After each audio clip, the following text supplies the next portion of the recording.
Hi friends, ఈరోజైతే నేను బ్రేక్ఫాస్ట్కి మైసూర్ బోండా చేస్తున్నాను.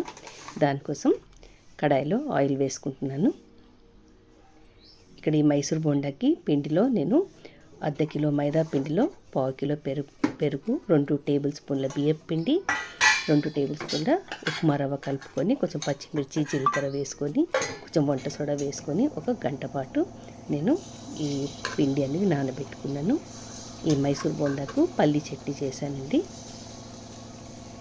మనం ఫ్లేమ్ పెద్దగా పెట్టుకొని నూనె కాగాక ఈ బోండాలు వేసుకొని మళ్ళీ ఫ్లేమ్ మీడియం టు లో ఫ్లేమ్ అడ్జస్ట్ చేసుకుంటూ ఈ బోండాలు అనేవి మనము కాల్నించుకోవాలి. ఎందుకంటే హై ఫ్లేమ్ అయితే మనకు కలర్ చేంజ్ అయిపోతుంది, కానీ లోపల అస్సలు ఉడకవు.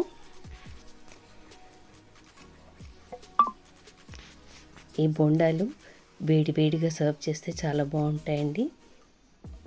కానీ మెయిన్ నేను మైసూర్ బోండా వాటర్ కలిపేటప్పుడు లూక్ వామ్ వాటర్ తోటి మనం బోండాలు పిండిని కలుపుకోవాలి. అప్పుడే మనకు మైసూర్ బోండా చాలా క్రిస్పీగా వస్తుంది.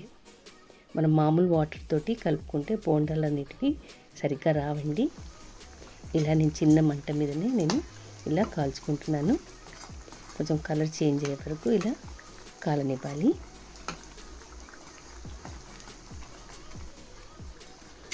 మనకి కలర్ వస్తే చాలండి. ఇప్పుడు మనము తీసేసుకుందాము.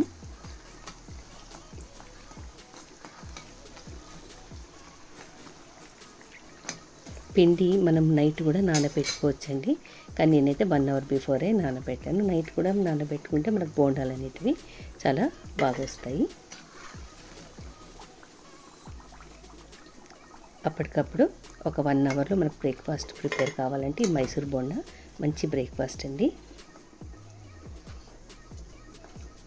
ఇప్పుడు ఇంకొక వాయి కూడా వేసేస్తున్నాను.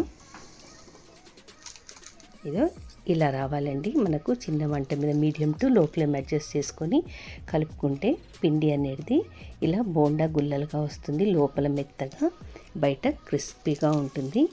మెయిన్ అండి, మనకు 1/2 కేజీ మైదా పిండికి పావు కిలో పెరుగు, ఒక 2 టేబుల్ స్పూన్ల బియ్యం పిండి, 1 టేబుల్ స్పూన్ ఉప్మా రవ్వ, 1 అది 2 చూసుకొని వేసుకోవాలి. వేడి నీళ్ళతోటి కలుపుకోవాలండి. అంతేనండి, ఎంతో టేస్టీ అయిన మైసూర్ బోండా రెడీ అయిపోయింది. Thank you for watching.